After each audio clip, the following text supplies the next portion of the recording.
Oui, bonjour. Donc, merci beaucoup, Mohamed, de me donner l'opportunité.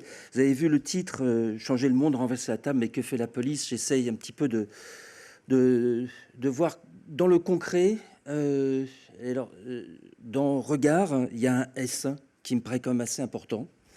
C'est refonder repenser et gérer l'altérité pour refonder la démocratie et les solidarités. Donc c'est pour ça qu'il faut quand même mettre le S qui a malheureusement été oublié.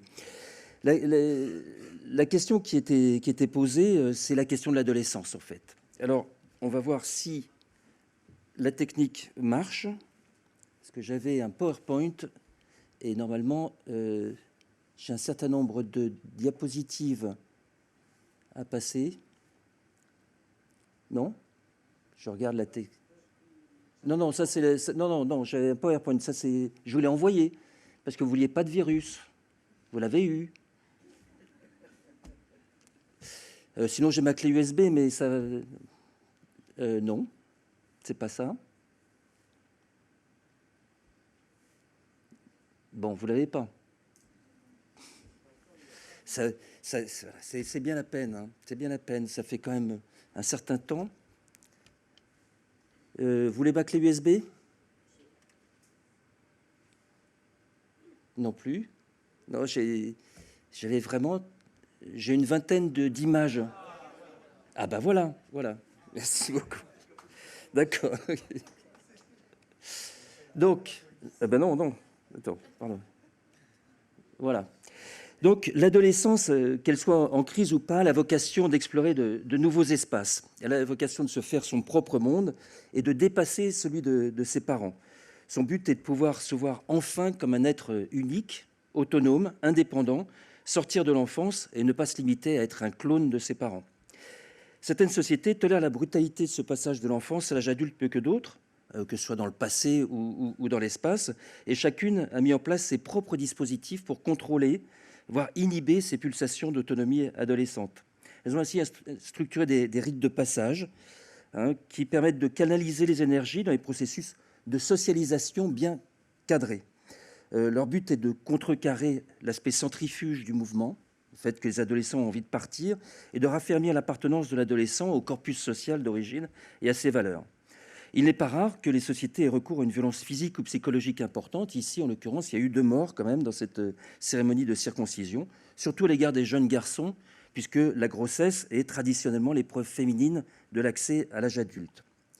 D'autres sociétés moins autoritaires considèrent cette phase exploratoire de la jeunesse comme étant une étape importante du développement de l'adulte, potentiellement source d'innovation.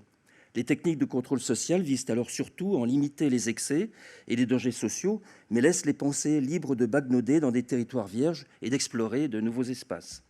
Les innovations liées à cette jeunesse explorent ces espaces de liberté et engendrent un bouleversement social périodique, du moins en apparence. On y reviendra. Dans un tel contexte plutôt libertaire, les rituels de passage sont bricolés par les jeunes eux-mêmes qui se les découvrent. Je pense par exemple à la première cigarette à l'arrivée en seconde ou à d'autres. C'est un véritable support adulte, mais exige de forts investissements personnels et ce sont toutes les transgressions dont nous venons de parler qui se bricolent à chaque génération.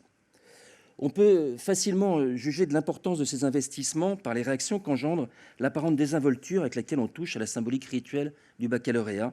Rien n'a été dit du ressenti l'année dernière par les jeunes du massacre de ce dernier vestige institutionnalisé. On a parlé beaucoup de la grève, on a parlé du fait que c'était pas bien, qu'on avait un message destiné aux adultes, sauf que comment les jeunes ont-ils vécu cette transformation du rituel de passage de l'adolescence à l'âge adulte en un mouvement de protestation purement adulte. Alors peut-être le grand oral dont on parle maintenant sera-t-il la renaissance de ce rite de passage dont les adolescents ont forcément besoin. Une fois ces passages effectués, il faut pour ces ados renverser la table au sens propre du terme, c'est-à-dire remettre en cause l'ensemble de ce que la période précédente a pu laisser en héritage. Pourtant, quelle que soit la perspective, aucune époque humaine ne peut innover sans se reposer sur des repères anciens, à partir desquels un élément nouveau pourrait être jaugé comme étant soit innovateur, soit conservateur. Ce sera donc toujours à l'aune des générations précédentes que les adolescents tenteront de se redéfinir une nouvelle façon d'être au monde, en plein et en délié. La recombinaison incontrôlée d'éléments historiques revisités peut créer des mélanges explosifs. Il en est ainsi de l'idée coloniale, mal digérée, encore refoulée, exhalant des relents de culpabilité et d'exclusion mutuelle, qui s'articulent parfois très bien avec une analyse pudibonde déplorant un hyperlaxisme sociétal, singulièrement sexuel à l'âge des premiers émois, pensé comme source de tous les maux.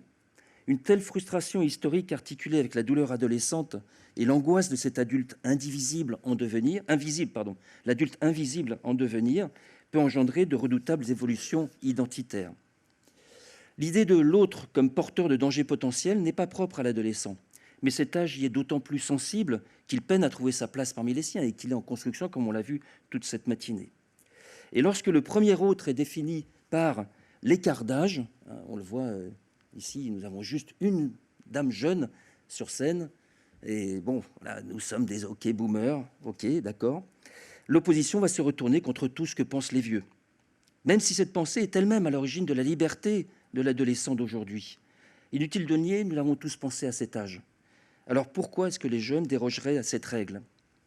Cette liberté de pensée peut aussi bien se retourner contre elle-même, autorisant tous les délires d'exclusion, même ceux combinant une intolérance générationnelle avec des remugles d'histoire personnelle, de mythification d'une vie précoloniale radieuse ou symétriquement des colonies paradis, aujourd'hui définitivement hors d'atteinte, ou encore de lutte glorifiée par l'histoire officielle et vantée par les générations antérieures, et ce, quelles que soient les origines. On a parlé de transmission tout à l'heure, ça continue. Certains analystes avaient vu dans le mouvement de mai 68 un remake des héroïsmes paternels, le plus souvent fantasmés, de la Renaissance. Les luttes de libération anticoloniale des années 50 et 60 ont laissé elles aussi des traces héroïques dans les pas de cette résistance à l'occupant nazi qu'il est parfois tenté de vouloir fouler de nouveau. Mais l'histoire ne se répète jamais. On a vu les effets qu'un tel amalgame a pu faire sur la société algérienne des années 90 avec la réaction actuelle, libérer le peuple après avoir libéré le pays. Et on sait à quel point l'histoire peut, a posteriori, aléatoirement décider quel est le bon côté. Aujourd'hui, l'autorité contre laquelle il est ou a été glorieux de se soulever a perdu de sa superbe. De scandales en compromission, de mensonges en exagération, sous la pression des réseaux sociaux, il n'est plus d'autorité proclamée. Il s'est développé une réflexion sur une nouvelle organisation politique que rendrait possible la numérisation de la société. Cette notion d'horizontalisation des pouvoirs, alliée au discrédit des cadres institutionnels classiques, font que l'autorité n'est plus une cible potentielle d'opposition, mais un simple mépris. Et comment se structurer psychiquement lorsqu'on est adolescent en quête identitaire face à une institution indigne de respect? Autant l'opposition frontale peut être structurante, autant le mépris est désarmant. Et si, comme l'écrit Rémi Brague, même si je ne partage pas toutes ces analyses, la culture peut être pensée comme réduite à une production de ce qu'il faut d'opinions communes pour que la vie reste possible, le débat prend une nouvelle forme, celle du marché. C'est en effet ce dernier qui aujourd'hui gère l'ensemble de ce qui est du domaine du possible. Les idées ne sont pas épargnées. Les tenants de la parole majuscule tiennent d'abord les rênes de leur propre expression. La normativité du discours est soulignée par le même auteur qui décrit ces éléments de culture comme les choses qu'il faut croire, celles qu'il convient d'admirer et celles qu'il faut faire. Au XXIe siècle, le marché des idéologies s'est donc ouvert. J'en ai parlé en 2018 lors du précédent colloque. Là, je ne sais pas si vous vous en souvenez, mais aujourd'hui, je voudrais insister sur l'environnement dans lequel l'adolescent va évoluer, armé de ses suspicions. Il va vite découvrir qu'il peut, au sein de ce marché, s'y choisir une histoire et s'en faire son histoire, là encore avec une majuscule, porteur de parole. Ce que recherche aussi cet adolescent, c'est une structure d'obéissance, une sorte de désir de croire, de savoir où aller, de savoir qui suivre, au besoin aveuglément pour répondre à ces angoisses existentielles qui ont été largement évoquées ce matin et qui sont absolument fondamentales. Enfin, moi, je continue à travailler avec des jeunes et c'est absolument épouvantable de voir à quel degré ils sont laissés dans l'ignorance de qui suis-je, où vais-je, dans quelle étagère et quel mystère d'être là. Pourquoi est-ce que je suis là? On avait vu cette quête du prêt-à-penser chez les enfants des rues quand je travaillais au Brésil, dans les années 90, lorsqu'ils survivaient l'âge critique de recevabilité de leur témoignage au Brésil, c'est-à-dire 14 ans. C'est-à-dire le grand massacre de ces enfants, c'est lorsque leur âge leur donne le droit de témoigner dans les tribunaux. Donc, ce qu'on appelle là-bas, on brûle les archives et on les tue. Mais lorsqu'ils survivent, ces enfants, 20 ans après, on les retrouve dans les gangs, dans les structures d'ordre, police, armée, prison, de part et d'autre des barreaux, ainsi que dans les ordres religieux, c'est-à-dire dans les structures de prêt-à-penser. Pardonnez-moi, je vous garantis, ce n'est pas du corona. Dans ces structures d'ordre, on aurait aussi pu évoquer le sport de haut niveau, prise en charge. Se socialiser, c'est d'abord, avant tout, se solidariser. Donc se soumettre à une règle collective, quelle qu'elle soit. D'autant plus rigoureuse qu'elle fait semblant d'avoir été librement choisie et consentie. Lorsque les travailleurs sociaux parlent d'adolescents incontrôlables, incasables, ils parlent en fait de leur propre incapacité à proposer un cadre acceptable. Avec quoi donc? Quelles idées? Quels repères disponibles sur le marché des idéologies ces adolescents de 2020 pourraient-ils souhaiter se solidariser? Le marketing, d'abord. L'inanité des formes de cette quête existentielle qui nous saute aux yeux, à nous les parents, râlant contre les dépenses effrénées en équipement, en vêtements, alors qu'en fait, au fond de nous-mêmes, parents, premiers acteurs de cette éducation, nous sommes bien contents de pouvoir à si bon compte contribuer à résoudre les difficultés de nos enfants. Voilà, ils sont tranquilles, hein, ils sont cool, pas de problème. Lorsque nous les voyons se solidariser avec l'idéologie du progrès matériel, confortablement installés au chaud devant leurs écrans, nous les pensons à l'abri de toutes les dérives. C'est à tort. C'est à tort parce que les imperfections de la période sautent aux yeux. Et j'utilise à dessein l'euphémisme d'imperfection, soulignant que les périodes nazies, coloniales ou autres impérialismes du XXe siècle sont de l'ordre du passé. S'il demeure des zones d'ombre et de domination, il en a été soulevé quelques-unes ce matin, elles n'ont rien de commun avec la barbarie passée. Quand même, on a fêté le 75e anniversaire de la libération des camps. Faut, toute proportion gardée, savoir quelle vie nous vivons aujourd'hui sur l'ensemble de la planète. Pour autant, la société actuelle est loin d'être parfaite, mais au même titre que toutes les sociétés. Et peut-être même l'humanité court-elle beaucoup plus de dangers qu'au XXe siècle, d'autant plus périlleux qu'insidieux. Je pense évidemment au problème du climat. Alors, sans être nihiliste, ni catastrophiste, ni collapsologue, l'image du crapaud qui, dans sa casserole, ne sent pas la température monter, se laisse ébouillanter, alors que quand on plonge le crapaud violemment dans une casserole bouillante, là, il saute hors du crapaud. Pour l'instant, manifestement, ça monte, mais bon, on reste dans la bouilloire. Aujourd'hui, les enjeux écologiques, les inégalités économiques, les discriminations raciales, sexuelles sont devenus les phares des engagements militants sur lesquels beaucoup de nos adolescents flashent. Là encore, au grand plaisir de certains parents, pas tous, mais certains, qui, socialisés eux-mêmes dans les germes de ces luttes, y voient une prolongation de leur propre engagement, avec moins de risques vitaux qu'une résistance à l'occupant colonial ou nazi, il faut bien le reconnaître. La floraison associative, l'explosion des pétitions et autres manifestations de colère permettent à chacun des adolescents de trouver son compte d'engagement militant, non sans payer le prix d'une vraie dilution des forces vives. Plus ou moins encadrés, munis d'une rhétorique bien rodée, ils parlent, revendiquent, occupent, mais tout en restant la plupart du temps sagement dans les cadres fixés. Et puis, certains d'entre eux se retrouvent sur le carreau, éloignés de ces structures d'engagement où ils ne se reconnaissent pas. Trop tièdes, trop bourgeois, trop sympas, c'est pas eux, quoi. C'est pas eux. Et même les gilets jaunes n'ont rien fait dans les banlieues. Ils ont été totalement absents. Et pourtant, ces jeunes, isolés sur leur casque, enfermés dans leurs réseaux sociaux, rejetés aux marges par un discours médiatique monologique sur les banlieues, en quête d'identité sexuelle, de partenaires, de repères, quel combat légitime s'offre alors à eux? Un de ces combats revisite la lutte de libération anticoloniale en prenant la forme d'une lutte contre la colonialité des institutions telles qu'elle est vécue ici et maintenant en France. Là se rejoignent, au moins dans les idées, avec les Gilets jaunes. Les institutions imposent en effet une certaine manière normalisée de voir, de vivre, de penser dans tous les territoires, urbains comme ruraux, à partir d'une doxa centralisée. Et ces ados, éloignés des centres d'élaboration de cette doctrine, se vivent oubliés, méprisés, non concernés, jusqu'à retourner leur rage contre les porteurs institutionnels, même, voire surtout, ces porteurs qui leur avaient apporté certaines joies dans leur enfance. J'ai mis Chanteloup-les-Vignes, qui me concerne assez directement, puisque ma fille était là-dedans, dans cette école de cirque qui a brûlé en mois de novembre, vous savez, hein, ça défrayait la chronique. Déception de cette enfance qui est irrémédiablement enfuie au profit d'une angoisse existentielle absolue. On va brûler l'école.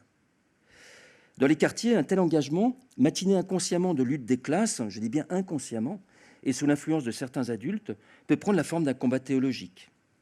La transcendance va réinvestir le champ de la revendication en lui donnant deux outils redoutables. Le premier, l'inutilité d'une argumentation en reposant sur le rapport de force de la croyance, imparable. La croyance, ça ne se discute pas. Et occupant de ce coup un espace de liberté octroyé à cette croyance, comme à tout autre, la fameuse laïcité, qui est un espace de liberté, rappelons-nous. Et le deuxième, une solution à la peur panique qu'inspire l'autre, en particulier la femme, pour les adolescents masculins, en lui conférant un caractère impur. Et quand je dis ça, ce fameux vers de la Marseillaise qu'il faudrait peut-être qu'un jour ou l'autre, nous songeons à revisiter. Quelle voie royale du prêt-à-penser, et quelle voie royale qu'on retrouve à Versailles autant qu'à Vitry, et dont, malgré des formes différentes, les affirmations sont convergentes. La répartition des rôles des sexes dans la société, la répression de la sexualité, etc. Pour autant, les postures sont opposées dans ces deux espaces. On retrouve les dominants à Versailles et les dominés à Vitry. Et si les deux attitudes peuvent être qualifiées de radicalisation, leurs modes d'expression seront différents, tout comme leur acceptation sociale. Dans l'inconscient collectif de ce XXIe siècle, la prise d'armes ne se justifie moralement, mais encore uniquement pour d'autres sociétés que la nôtre, que pour les dominer dans une quête d'émancipation.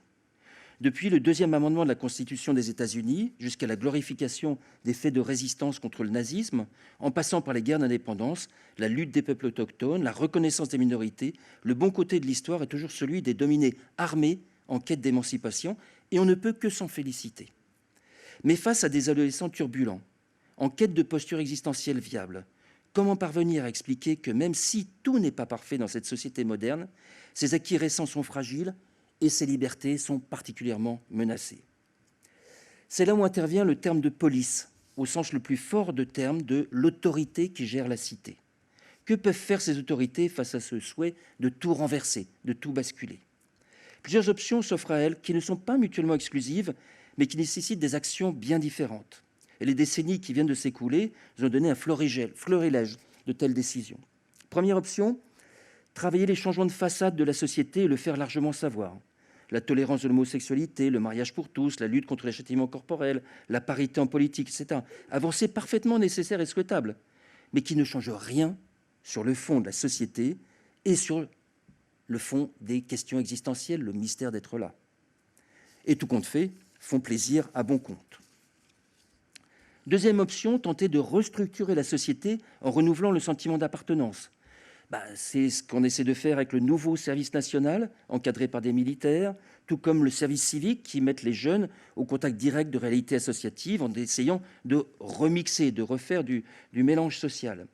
Mais dans ces conditions, certaines injonctions dogmatiques émanant d'institutions comme l'école, le social ou le médiatique, de solidarité non expliquée, de tolérance obligatoire non argumentée, peuvent avoir l'effet inverse de celui recherché, suscitant la production d'anticorps contre un discours réputé trop éloigné des réalités, une colonialité renouvelée dans les territoires. Troisième option, reléguer et cantonner les rebelles dans un espace contrôlable. Au mieux, les multiples ZAD qui se succèdent, les jeunes errants qui passent l'hiver dans le Sud depuis les années 90 avec lesquels je travaillais et l'été dans les festivals, les engagements associatifs aussi divers que les sujets de préoccupation, au pire, dans les structures officielles de remise en ordre, PJJ, ou la délinquance dont on a parlé. Cette option n'est pas viable à terme puisqu'elle met à l'écart de la société ces éléments les plus combatifs et innovants en les considérant comme des dangers potentiels ou effectifs.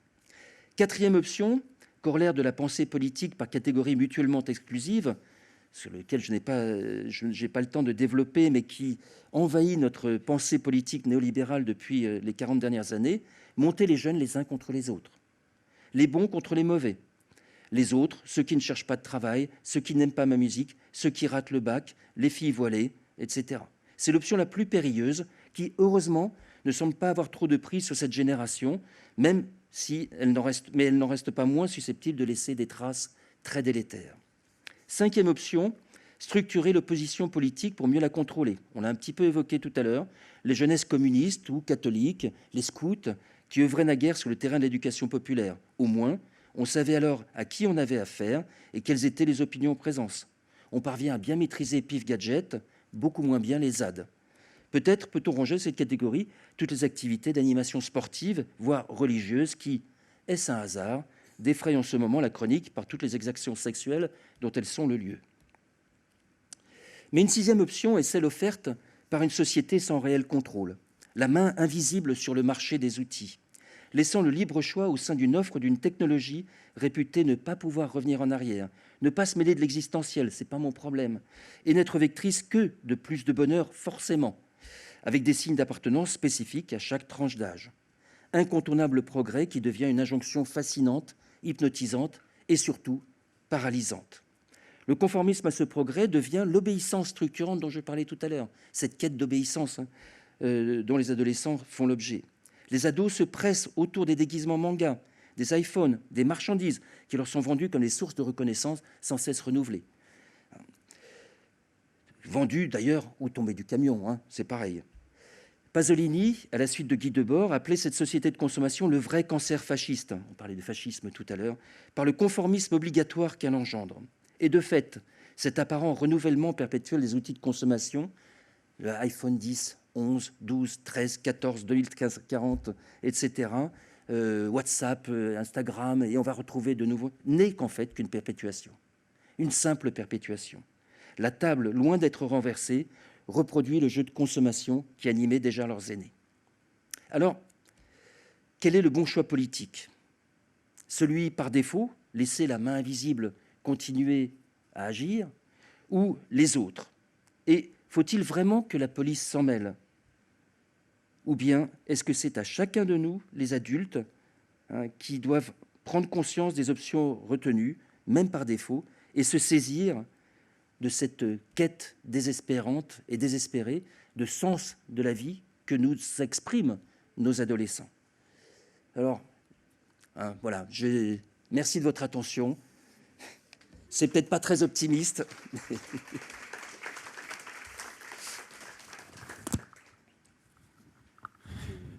Policia et civitas, comment faire cité, comment faire société dans cette société, ou dans ce monde.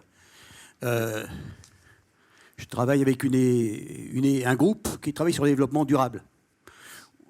Ralph Pinter, prix Nobel d'économie en 2018, a dit « il n'y a qu'une seule solution, il faut sortir de l'économie de marché.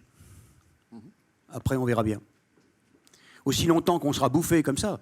Ce matin, on évoquait des pays qui essaient de s'en sortir un peu, mais finalement, derrière, il y a toujours la mainmise de dominants qui n'ont qu'une idée, c'est de prolonger sous diverses formes leur domination. C'est insoluble aussi longtemps que ces gens-là garderont la mainmise. Moi, en 95, j'étais encore un peu révolutionnaire, je crois que c'est 95, quand Juppé est devenu Premier ministre, j'avais dit, puisqu'ils veulent nous bloquer nos salaires, nous avons seulement à leur dire, c'était en novembre, eh bien, vos dindes, vos marrons, vous pouvez vous les carrer quelque part. Nous ne consommons plus. Nous n'allons plus en vacances que dans nos centres de vacances. Je disais ça dans un centre de SNCF et j'ai entendu des gens qui me disent « Comment ? Mais je vais tout de même pas aller en vacances avec tout le monde ?» Bon, bah, j'ai dit « Écoutez, puisque c'est ça la révolution, et pour après-demain. »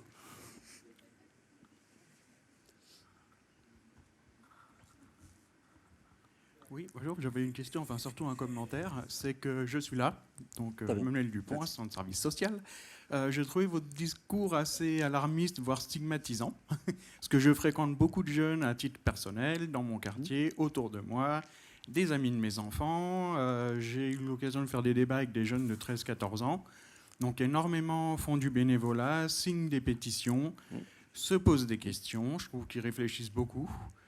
L'adolescence, on parle de crise, mais je crois que les troubles psychiques, c'est dans à peine 10% des cas, et ils passent très souvent à la fin de l'adolescence.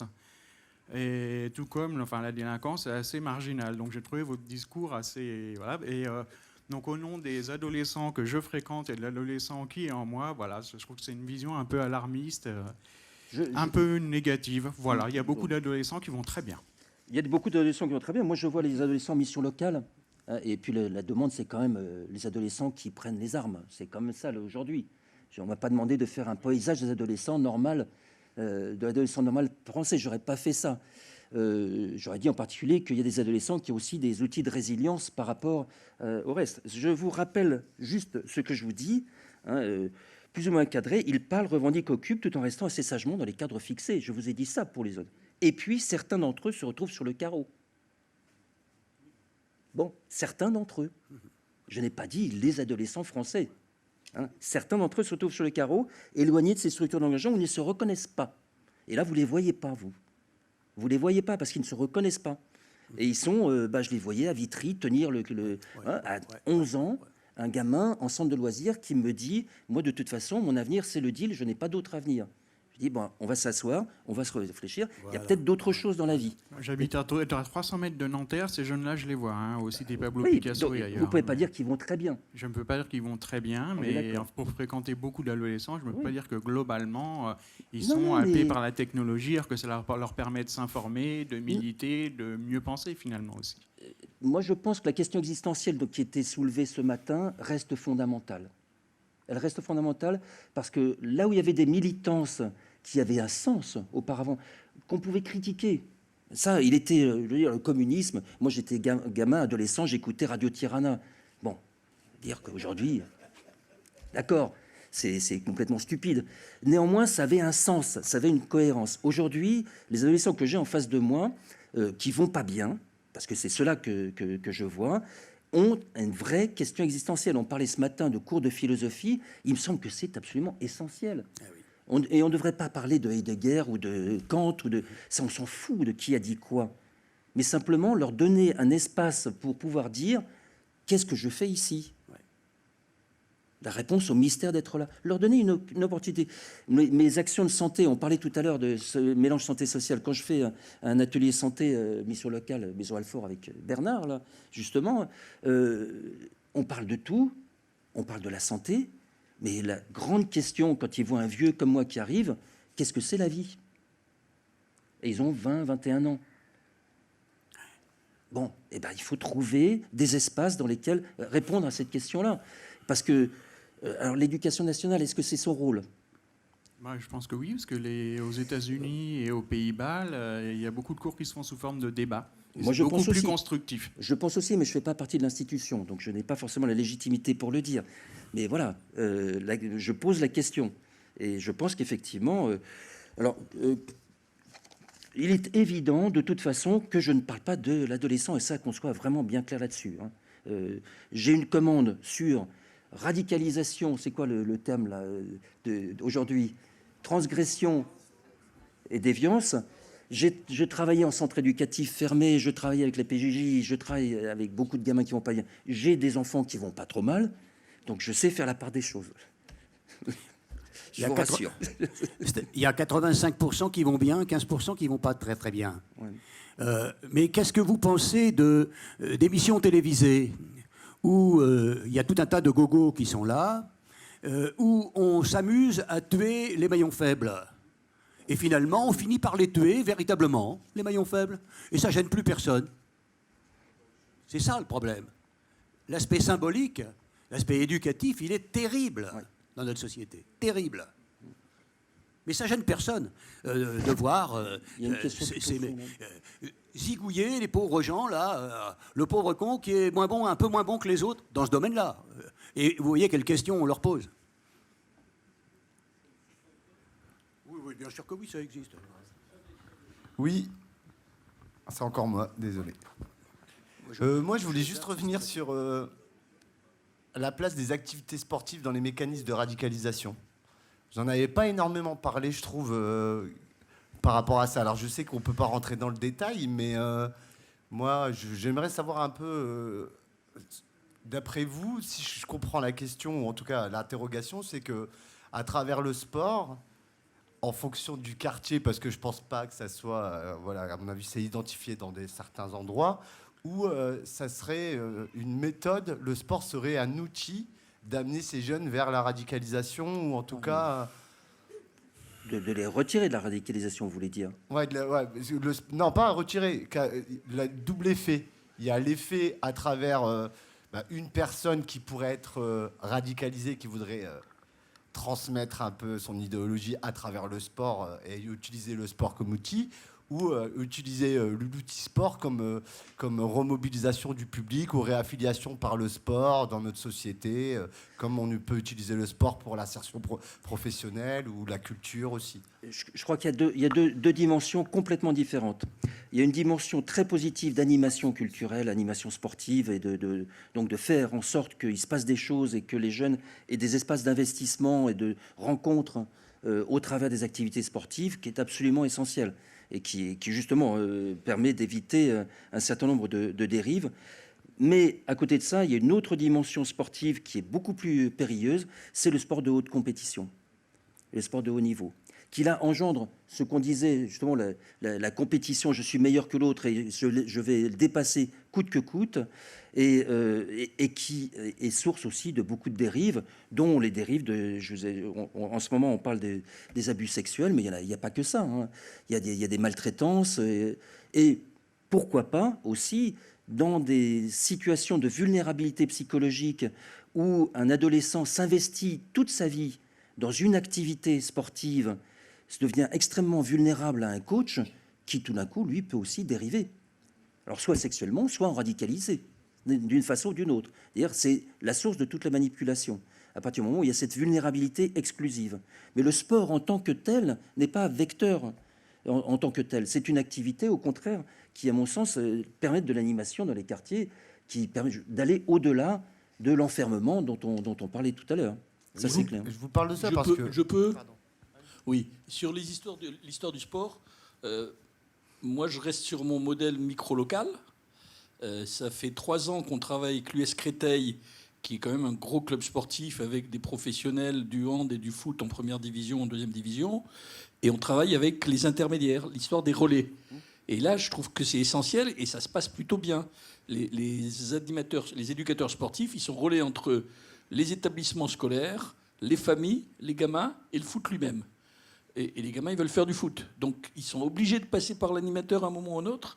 Et il fait de la médiation. Et nous, on vient en appui, on vient en passeur derrière. Et il y a un travail qui a commencé il y a 3 ans, qui marche vachement bien. Là, ils sont en train de monter une académie du football pour 50 gamins. Et on va travailler sur les parcours, l'accompagnement des parcours des gamins qui vont pas bien, et appuyer les professionnels relais, qui sont les éducateurs sportifs, à faire ce boulot-là. Je trouve que la réponse, elle peut être que micro-locale et par des relais.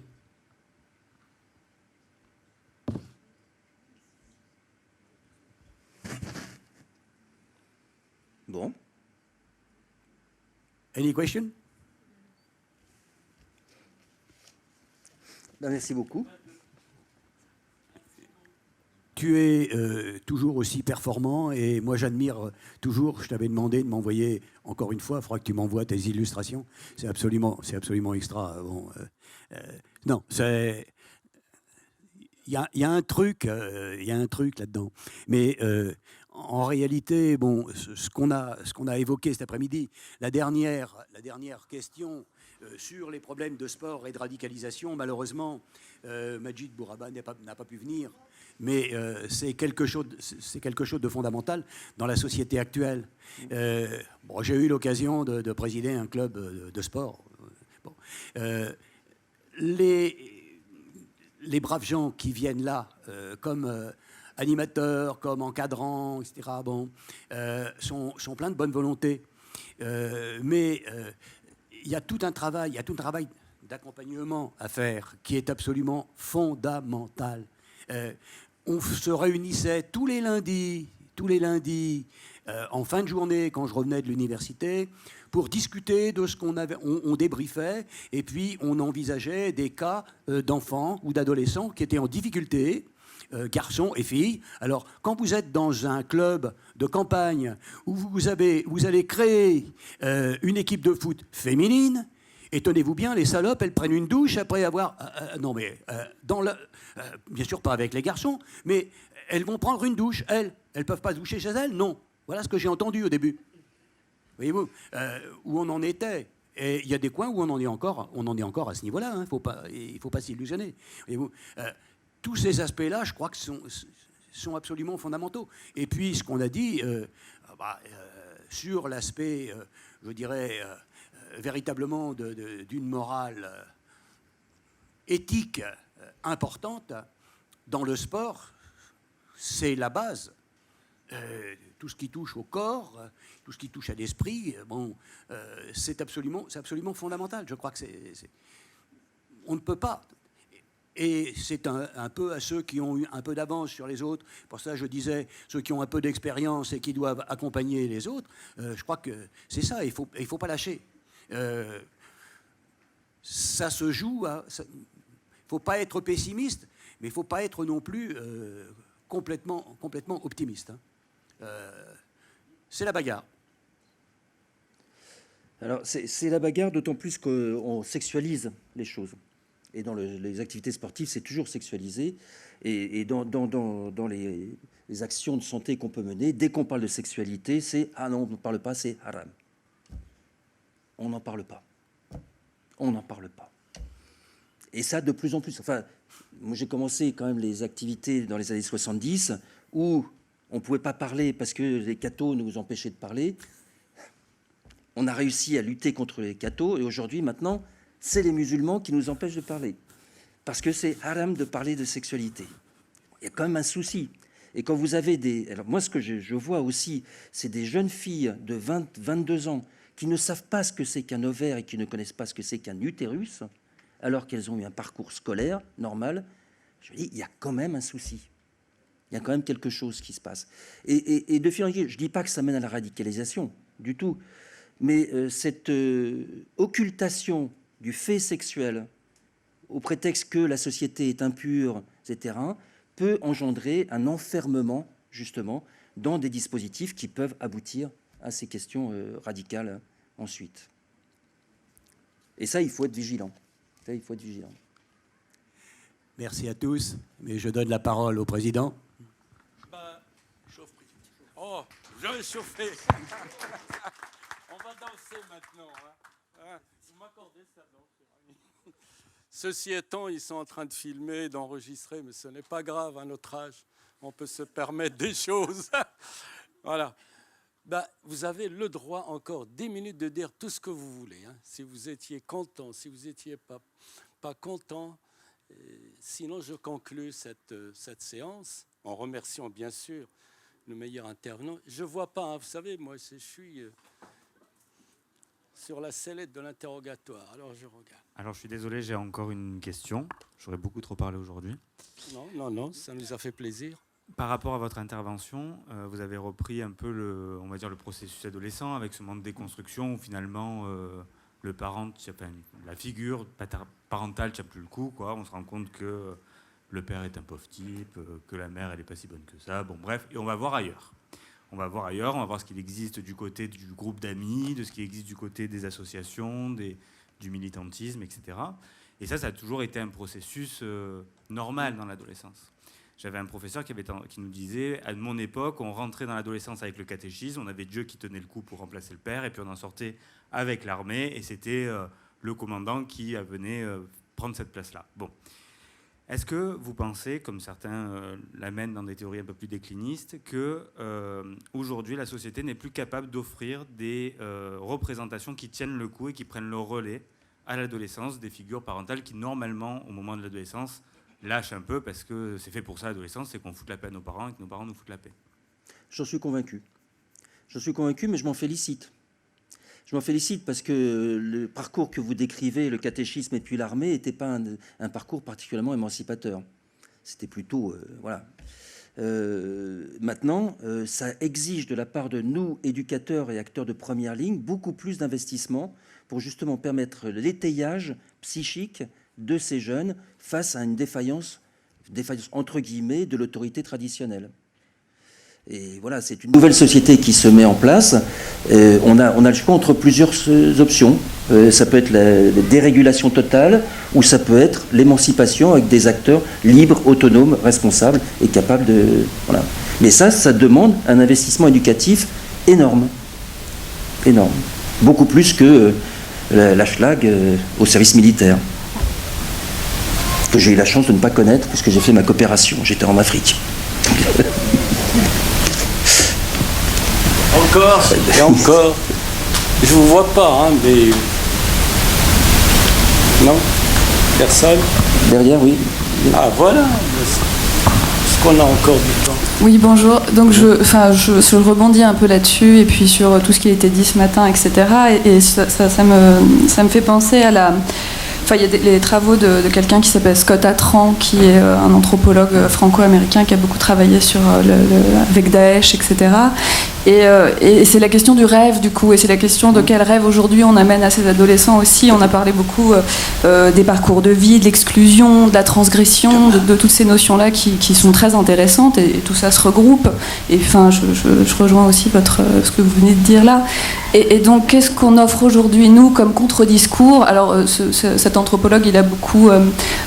il est allé écouter, entendre vraiment le discours de Daesh, par exemple, et qu'est-ce qu'ils disent, quel est le rêve là derrière tout ça, et qu'est-ce que nous on peut offrir aujourd'hui dans notre société comme contre-discours face à ça. Donc on parle des figures parentales, etc., mais même dans quelque chose d'un peu parallèle. Voilà, et moi je me pose cette question-là, en tout cas. Mais c'est une question fondamentale. Moi je ne dirais pas un contre-discours, parce que là on est dans la réaction. Un vrai discours. Un vrai discours avec un vrai rêve. Oui, oui. Encore mieux. Voilà. Ben oui, mais ça demande aussi que nous autres, éducateurs et travailleurs de première ligne, et acteurs de première ligne, nous soyons conscients de ce rêve nécessaire et que nous en soyons aussi convaincus. Bon, mais si on a choisi ce métier, c'est peut-être qu'on a quand même quelques idées de la société qu'on essaie de construire. Vous parliez également tout à l'heure, et puis effectivement les images étaient je trouvais ça très sympathique, mais toute la question aussi de l'écologie, voilà, qu'est-ce qu'on va devenir en tant qu'individu, notre société, et voilà, il faut se construire là-dedans, et qu'est-ce qu'on arrive à offrir. Là je suis d'accord, ça fait pas rêver. Là je suis d'accord. Oui, le réchauffement climatique, c'est loin d'être un rêve, c'est plutôt un cauchemar. Donc, comment faire rêver dans une société qui envisage sa fin prochaine? Vous avez 3 heures. On peut... Personne. Voilà, après... Non, l'essentiel, c'est qu'on échange entre nous. Il n'y a pas des vérités. On n'a pas ici le 5-5, donc on peut avoir raison comme on peut avoir tort. L'essentiel, c'est d'échanger, et on a échangé. Donc, c'est la réflexion collective. Et ce que je dirais toujours, il y a la définition de l'OMS, il y a la charte d'Alma-Ata, la charte d'Ottawa. On a Migration Santé, une revue qui est réservée uniquement à la santé mentale, la santé culturelle et la santé sociale. Et on a travaillé avec nos amis du Canada, je me rappelle, avec Tosignon, Bibo, et ils avaient tout un pôle sur la santé culturelle. Donc c'était assez intéressant, et c'était dans ce sens de voir un petit peu, pas de généraliser comme ça a été dit, mais notre rôle à nous, c'est un petit peu toutes les voitures qui roulent, ils ne sont pas au garage. Mais celles qui sont au garage, il faut les réparer. Tous les gens qui sont sur Terre, qui sont présents, ils ne sont pas à l'hôpital. Mais à l'hôpital, il y en a qui ont mal, il faut les guérir. Et dans la société, il y en a des situations qu'il faut répondre et prévoir pour qu'on ne passe pas à l'excès. Voilà, c'est un petit peu dans cet esprit. On ne dit pas que tous les jeunes, tous les adolescents, tous les gens sont ceci ou cela. On dit que notre responsabilité en tant que professionnel, en tant que citoyen, en tant que personne de l'avenir, en tant qu'humain, il faut qu'on assume notre responsabilité. Et dans ce sens, on voit, il y a des règles. Et quelquefois, nous aussi, on doit transgresser ces règles. C'est-à-dire, ces règles, s'ils handicapent l'évolution de la société, s'il handicape la liberté, s'il handicape notre manière d'être libre, on est obligé de les transgresser dans ce sens positif, comme ça a été expliqué. Donc voilà, c'est Migration Santé, c'est un espace de liberté, c'est un petit navire de paix et d'échange, et n'hésitez pas à nous critiquer, n'hésitez pas à proposer, et puis... pour vous dire, on a des séminaires que vous animez, que mes collègues animent. Donc à Migration Santé, on a des journées d'études, des séminaires, et on continue cette réflexion. J'ai excusé tout à l'heure notre ami La Majid, Bouarab'a. Malheureusement, il n'a pas pu venir, mais c'était effectivement sur la question du sport dont vous avez abordé. Mais il va écrire un article. Donc, le prochain livraison de Migration Santé sera les actes de ce colloque. Et parmi ces actes, il y aura cet article qui va soulever un petit peu cette question. Et on pourra faire un séminaire uniquement sur chaque thème qui a été annoncé pour développer. Vous-même, j'ai entendu, il y avait des interventions qui étaient très, très intéressantes. Eh bien, n'hésitez pas à nous contacter et puis on va programmer pour l'avenir une réflexion sur ces questions. Un colloque de 2 jours ou même de 10 jours, c'est comme un séminaire d'1 année ou même un cursus universitaire, ne répond pas à toutes nos questions.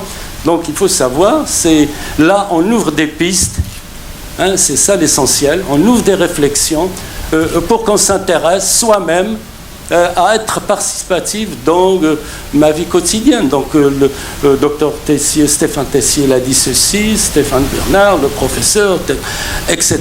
Eh bien, moi, je vais réfléchir de mon côté. Il y a maintenant 1000 choses pour échanger autour de soi. Et puis, voilà. Je vous remercie. Demain, ça commence avec des débats aussi importants qu'aujourd'hui.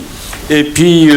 n'hésitez pas à adhérer à Migration Santé. On n'est pas là uniquement pour échanger aussi, pour adhérer et continuer le combat de cette association. Comme je vous ai dit, il fête 150e anniversaire maintenant. Et c'était des personnes comme vous, comme nous. Et c'est un petit espace de liberté. Et venez partager ça avec nous. Merci.